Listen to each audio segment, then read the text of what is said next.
What's up, everybody, and welcome into this week's edition of I Don't Know, Jim. And this week we've got for you the conference championship recaps. We're going to talk some coaching carousel and also the retirement of the GOAT, Tom Brady. Thanks for coming and joining us, and we'll get right into it, Jim.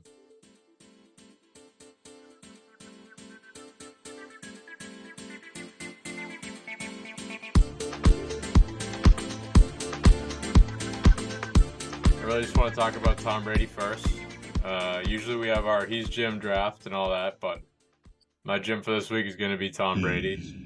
I mean, people will call me a fraud. People will call me out because they say, oh, he retired before. It's all a dance. It's all a show. He's the best that's ever done it. I could go on and on about him, but I won't. I mean, that guy is literally part of my childhood fabric. He made it great. He's the reason I love football, so I think that's Jim enough to get one final Jim on his way out the door. It's a little absurd, but okay. Breaks the rules a bit, but I guess we'll allow it for him. I guess my Jim will be just Patrick Mahomes. I don't know, maybe he's the next Brady, who knows? He played a pretty solid game there, eh, Jim? Yeah, he didn't look great at the end of the game, especially, I mean, there was that fumble that just kind of went flying out of his hands. But that was a little wild. We'll see what happens if he gets healthy and rests up. I have with James too. I know I'm kind of speed running this right now, but You are, but go ahead. It's the officiating crews from this weekend. Those are my Jameses. Honestly, yeah, sure, you could say the 49ers, but they had no quarterback. Legit none. They were helpless. They couldn't do anything. The officials made that first game, it was fine. It was okay. The whole punt hitting off the wire thing was a little weird. But that second game was like borderline unenjoyable because every time a play happened, you had to sit there and hold your breath for like 3 seconds for that yellow flag graphic to show up on your screen. I'll counter that with my James of the week, which is those that believe the NFL is rigged. Okay, I don't think that. Yeah, there's a script every year. I'm dying at all the quote tweets of PFD's tweet. All right, if you think the NFL's rigged and you think all these players are involved and they all get a script, oh geez, I don't know what to tell you, man. That's crazy. No. Go speak to your local doctor. Get your head checked. I think that conversation. You made a good point too when you said that you've never heard so much, complaining about a game than from the Bengals fans because yeah, there were a couple questionable calls, but in all honesty, like how hard can you really cry about that? I mean, like you lost. You didn't play good. You guys didn't play good, right? Dude, I mean, we've been watching football for some time, right? Yeah. Like there are plenty of games that, no calls happen or calls that happen that you don't agree with. I've never seen anything like this. I've never seen this many crybabies. Oh, look at this hold. Look at this hold. They didn't call this hold. It was so obvious. Do you know how many plays in NFL football you could throw a flag on? A lot of them. Well, the slow-mo kings were out on Oh, Twitter. my goodness. I mean, that's just not realistic for a lot of it. The one thing I really did have a problem with was the fifth down that the Chiefs got there. That was nice. You stop the play, you get another try at 3rd and 9 there, and then there's a flag. The flag warranted, yes, but when they stopped that play after it had been run, I mean, Zach Taylor was going nuts, and I was also on my couch with a significant amount of money on the Bengals, losing my mind. Jim. How'd you guys do that? I hear you there, but my counter to that would be, that drive ended up not mattering. But guess what? Took the ball away. It took time off the clock, Jim. Oh, jeez. It did. I'm just saying, a lot of these calls that are being cried about didn't really matter. And Joe Burrow and the Bengals had the ball with 2 minutes left driving. Yes. You had your chance. Yes. You didn't win. Yeah. It doesn't need to be this whole, the NFL's rigged to get Patrick Mahomes back to the Super Bowl. Want to cry about a missed call?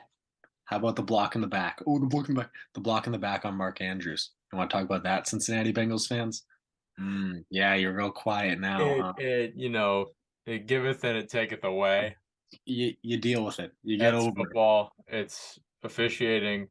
I just thought that that game was too much of a zebra show. I thought I saw Ron Torbert way too many times. That's all. I can agree with you there. That's what I'll say. Um, but you know what was entertaining? That was a good game. I really thought the Bengals were going to pull it off. Jamar Chase had that ridiculous catch on fourth down. T. Higgins had that sweet touchdown catch too, but they couldn't run. Burrow was getting crap beat out of him, which we didn't see the week before against Buffalo. But honestly, there are just too many crucial mistakes. They let Chris Jones and Frank Clark get through it. Massive moments in the game, and they couldn't stop a hobbled Mahomes. He wasn't terrific, but there were some plays where you were like, that's the best player in football, and he's on one leg. How about the real story? It's not the zebras, it's not the missed calls, it's the Bengals O line. Couldn't stop a nosebleed. Chris Jones munched, kind of shed some light on what was going on with the Buffalo Bills. Yeah. That was a bad O line. Maybe you guys weren't as good as everyone thought. I don't know. I'm pretty excited. I think we have a great matchup. Personally, I think Chiefs Eagles is very good. I also hate the Bengals, so I'm stoked. Yeah, I know I'm you do. stoked. These bums. Yeah. Enjoy Cancun. They celebrated and talked so much for a team that has zero rings. Zero. Zero. Come Uh, on. What are we doing? I know. And they certainly gave the Chiefs plenty of bulletin board material there. Oh yeah. Like way too much. I'll admit, I thought the Burrowhead thing was kind of cool. I'll say that. But as a Chief player, that obviously is gonna piss you off. The one thing that I hated was the Cincinnati mayor going on and asking Joe Burrow to take a paternity test, see if he's Pat Mahomes' dad. Dude, wake up. And Travis Kelce obviously dumped on him and called him a jabroni. And I hate Travis Kelce, but I thought that was hilarious. No, I'm with you. I thought this game was a pretty, coin flip game. Could be decided by a field goal going in. And then all that stuff happened, and I knew that the Bengals were going to lose. It just felt like that type of destiny of, you're setting up the bulletin board just for them. And you can tell, dude, whenever like the post game conference happens or whatever, and the players are bringing up that stuff, Yeah, it was pissing them off. it's been on their You mind. you poked the bear. So what's going on with Joe Mixon? I don't know. One week he looks great. One week he can't run the football. P. Ryan outsnapped him in the conference He was championship game. outsnapped in that Yeah, game. Interesting. crazy. I did not know that. I don't know. I mean, that Bengals O line was their ultimate downfall again. But my problem is it wasn't for a lack of like trying. Hmm. They went out and they got Ted Karras. They got Lyle Collins. They got Alex Kappa. But they just got hurt. And, you know, you get hurt in football. Sometimes there's nothing you can do about it. Yeah, I guess my closing question for the Cincinnati Bengals is, you know, can you make that next step up? Can you? We're running a little low on the window time of, cheap quarterback contract, cheap Jamar Chase contract. We're running out of time to really take advantage of that. Can we take that next step up? I certainly hope you don't because you suck, you bums. I hate you. But, Yeah. personally, I think they'll fumble it. But And yeah, on top of that, this year I thought the Ravens were going to win the AFC North. And the only thing that stopped that was Lamar Jackson's injury, in my opinion. mhm. I think that if Lamar stays healthy, they win that division. And I don't think that they get past, or I'm sorry, I don't think the Bengals get past the Ravens in that playoff game. No shot, Jim. I don't think so. I think that's played at M&T Bank. And I don't think the Bengals get past them. So, I mean, obviously, ever-changing landscape here in the NFL, but the AFC is loaded. And that's not going to change for a while. Yeah. And sure, they're one of the better teams. But, I mean, eventually, you either got to push through or you're just going to float at that level and you're never going to do it. So I think you make a good point. You want to go to the NFC? We can go to the NFC, Jim. All right, to the NFC Championship game we go. So it was an absolute blowout. Not very entertaining. I was really not expecting this to be the best game. This was our Be a Jim pick, was the Eagles -2.5. I think we both thought that they were going to win this game handedly. But it sucked because Brock Purdy goes down within the opening quarter of the game. And then Josh Johnson comes in, who's been on like every roster in the league. He gets concussed, and then you get Purdy back in there, and he can't throw the football. They really had no chance after that injury. It was croak left and right for them. 1 second, first it's Purdy, then it's Fred Warner. Then all of a sudden, Nick Bosa's down holding his knee every other snap. So they really weren't able to be the team that we have seen be all year when they're fully healthy. And they also couldn't do anything about the Eagles. I mean, Hassan Reddick went nuts. Yeah, I mean, you kind of laid it out on a plate there, Jim. I know a lot of people were complaining about the Devontae Smith missed call that, changed the trajectory of the game. I'm here to tell you it didn't. It was the Brock Purdy injury that changed the trajectory of that game. And the Eagles are, in my opinion, the most put together football team in the NFL this year. I think they were going to win it regardless. But you know how the crybabies are. This will be the crybaby episode. You gotta hang your hat on something to say we didn't lose because we bad or we suffered random injury or this or this or this. No, it's because we were wronged. We were, it was rigged against us. Have fun in your world. I don't even want to poke it anymore. Sure, yeah, and I really wish we could talk about this one more, but it was not entertaining. No. It was not a championship game feel after Purdy got hurt. And honestly, like, after the second quarter, I was like, I don't even want to watch this anymore. I watched the whole thing because you have to, but I was like, come on. And AJ Brown didn't have a legacy game. That hurt me too. He did not. Yeah. Miles Sanders perhaps did. Miles Sanders got in there twice. Yeah. Boston Scott presence. Even Kenneth Gainwell was getting involved. We will be previewing the Super Bowl next week. And we'll also be doing our He's Jim, whatever Jim award ceremony you want to call it, next week as well. We might do a double feature. We might lump it into one episode.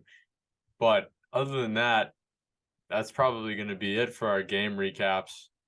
I know we plan on taking a hiatus after the Super Bowl for, a couple weeks or whatever it may be. We've been going strong here.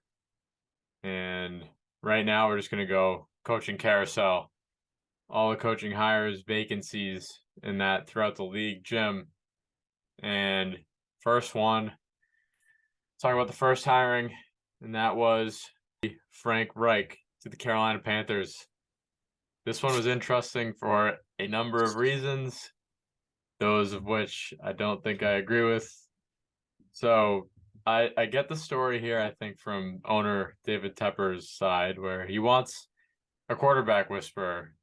He finally wants a guy to run the offense. He's sick of veteran quarterbacks not being able to get the job done. But how do you not hire Steve Wilkes here? Right. You want me to tell you what I find interesting about this hire? Yeah. That it does not move the needle in either direction. I know. I agree. It's just it's a snooze. It's a snoozer of a hire. Definitely would have been my first choice, but sorry, Frank Reich. That's no shade to you, but it just doesn't excite me. And that's the thing. Like, has he really done anything fantastic to be like, let's go get Frank Reich? No. What, did they go to the playoffs once or twice? The Colts with him as their head coach, and they didn't win? Yeah. So, in my opinion, Carolina should have gone after a defensive-minded guy because their defense, like roster-wise, that's a strong-looking defense. And I think that's why I had success under Steve Wilkes. He's a defensive guy. And I understand you want to win, you want to sell tickets, you want people to tune in on TV for your quarterback and your offense. But really, there's other offensive guys out there. We're going to get to another one in a second, but this is the guy that you chose. Speaks volumes of the Carolina Panthers.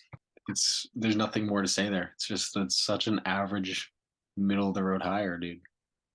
Yeah. They're not going to go up. They might go down. Well, and you look at it for next year, who's the best team in that division? That'll be for a different episode. But I don't think they got any better with the Frank Reich hire. No. We'll move on to the next one. And this one's not more of a hire, this is a trade. Sean Payton going to the Denver Broncos for a first round and future second round pick. Now, Jim, just when I thought I had quit the Broncos, I think they pulled me right back in with this hire. I mean, they're burning an absolute hole in their wallet and their cap and their assets to just really rationalize this Russell Wilson trade. I honestly, I kind of respect the hell out of it. You know, me too. Already pushed 90% of your chips into the table. Why not go back to the ATM, get some more chips, and push the rest of them in? You don't shy away. And those owners have plenty of chips. That's the Walmart family. Yeah. They're not running short on funds there. But this is the ultimate. If he can't fix Russell Wilson, then nobody can. Right? If he goes in there and they're unsuccessful, that Nathaniel Hackett, Russell Wilson thing, you can almost say was 100% Russell Wilson. Because if Sean Payton, who is a legendary offensive mind in football, can't fix him, then he's unfixable. I don't know. Yeah, you said it pretty well. It'll be interesting to see. I'm kind of seeing a lot of takes that Sean Payton will turn it around with them. I think I'm buying back in. It stinks because it's one of those things where if I buy back in, they hurt me again, it's gonna really sting. But if I don't buy back in and then they do well, we'll see. Plenty of time to make my official declaration there. That's right. I'm gonna be cautiously optimistic for now. Right. That's good. That's a good thing to be, I think. Also, I mentioned Nathaniel Hackett.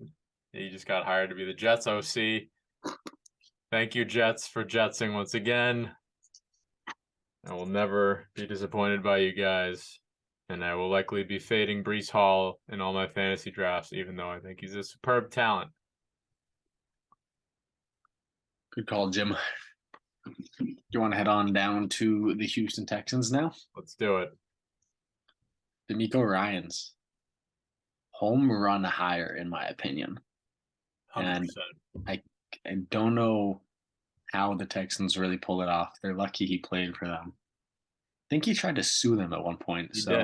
He did. I don't know how you got him to come back and coach your team, but I mean, this is my opinion, probably top of the class of head coaching options. You can get excited for this one if you're a Texans fan, for sure. Yeah. Not much to smile about down there, but I mean, he just absolutely knows what he's doing.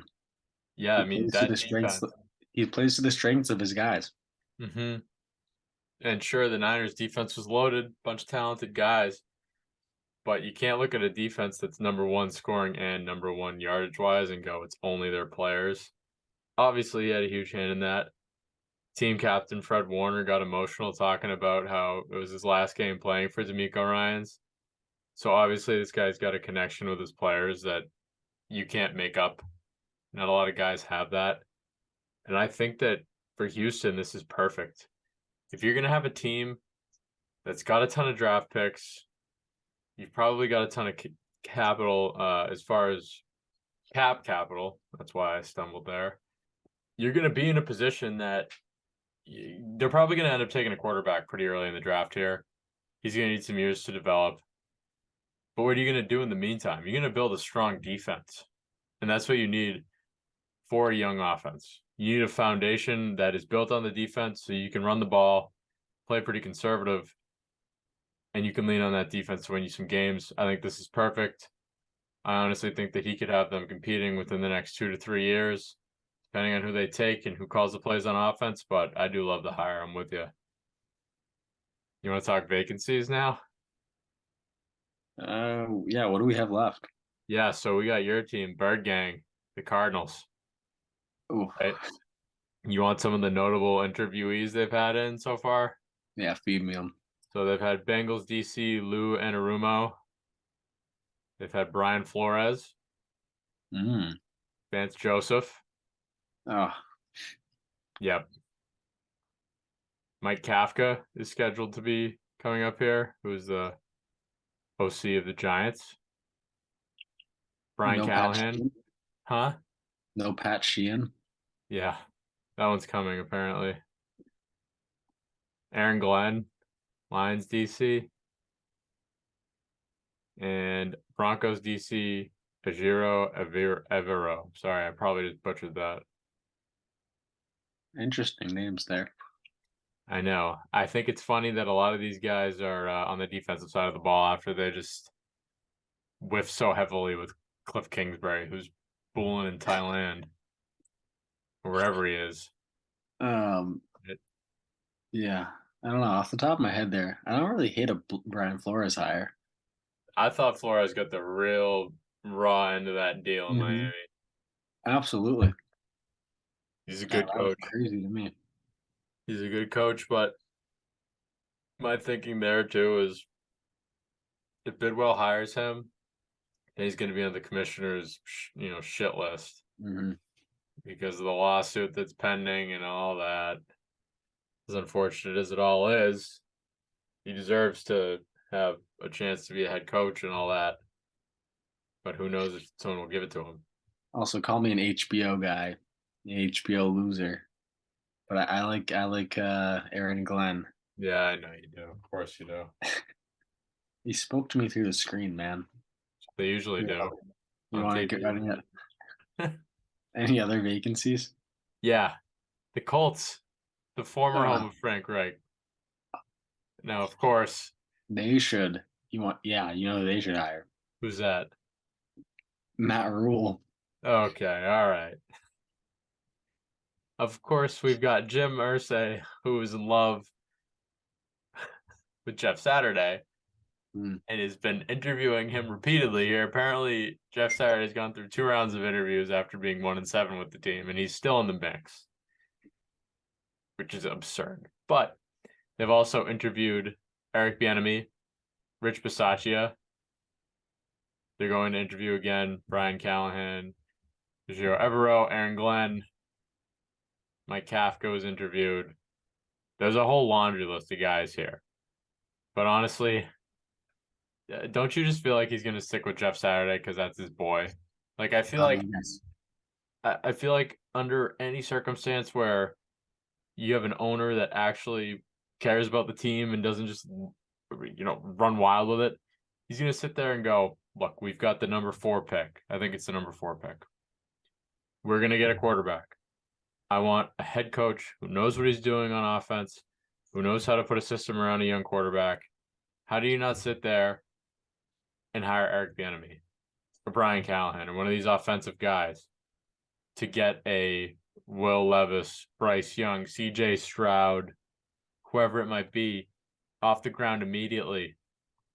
Because that's been their issue is they can't draft quarterbacks. They've been on this carousel. I pray to God they don't go out and get Derek Carr or something like that. But I really think that they got to go offense here. And at the end of the day, I don't know if Jim Irsay is going to go away from Saturday. The thing is, I agree with you, and I hate that. Like, that's the thing. He stunk. He absolutely stunk, and he's gonna somehow pull this off. And he's gonna get that job. I know. Coach. Yeah, that's those are the vacancies, Jim. That's it. It's coming to a close here, and then the season will be over, and we will have time to digest rosters post free agency / draft, and we'll be right back into the thick of things. Somebody sneaky made a good. Huh? Snoop Huntley. Snoop Okay. Huntley, the Pro Bowl quarterback. Yeah, I guess we can talk about that. What are they doing? I get the Pro Bowl is like a jokey fluky thing. It's not like being Mhm. an all pro. But dude, how did you make Snoop Huntley a Pro Bowl alternate? How is that a thing? He didn't have a good season. No, he didn't. Like, he did fine for backing up, but that's crazy. So I get I think you have to send 3 bodies there, I think is the point that I'm missing, right? Mm-hmm. Because you can't send Allen, Burrow, Mahomes, Tua, and it gets thin after that. Am I missing? I feel like I'm missing somebody significant and from the AFC. Maybe I'm not. Josh Allen said no. Yeah. You know, sending you know what? Somebody made a good point. Jacoby Brissett should have been sent. I actually like that. I do like that. His numbers were better than Huntley's, and he stepped in very admirably, in my opinion, for a crap situation. Okay. Yeah, whatever. I'm not a fan of the Pro Bowl, anyways. I don't know what the solution is, to be honest with you. I think it should just be like the All Pro thing. You get named a Pro Bowler, that's it. You're a Pro Bowler. You don't play in the All Pro games, do you? Right? I don't know, like the NBA All-Star game is sick. Even like the MLB All-Star game is pretty cool. Like, why can't the NFL have one? It's just too physical, or I just think it's too dangerous. Hmm. Right? Like the NBA All-Star game, those guys don't play any defense. They're not bodying each other, except for when you got Kyle Lowry out there taking a charge, something ridiculous. Like, I just can't see it where if you're gonna play football, like you gotta take it seriously, or you're gonna end up getting hurt, even in a game where there's nothing on the line. I just think that was the big problem. Okay. Well, I don't know if two jamokes sitting at their desks are gonna solve the Pro Bowl issue. Probably It'd be not. pretty cool if we did. Yeah, I mean, hey, who knows one day? Yeah. All right. Well, thanks for listening to the Crybaby episode. Hopefully you weren't too offended if you were one of those crybabies. If you're not, hopefully you were like saying like, yeah, this guy's spitting. I got nothing else. Pat's got nothing else. It's kind of a short week anyway. This should be a quick listen. Yep. But thanks if you are listening. We are now in February, arguably the worst month of the year. It is certainly on the bottom of my power rankings. Yeah. Other than the Super Bowl. Yep. But hopefully you're staying warm, finding that light, listening to I Don't Know Jim podcast. Maybe you're watching on YouTube too. We got a YouTube channel. Subscribe to that. Oh geez, I forgot we got that now. Shout out Pat setting that up. Dude, we're everywhere. And that'll do it. Yeah. Thanks for listening.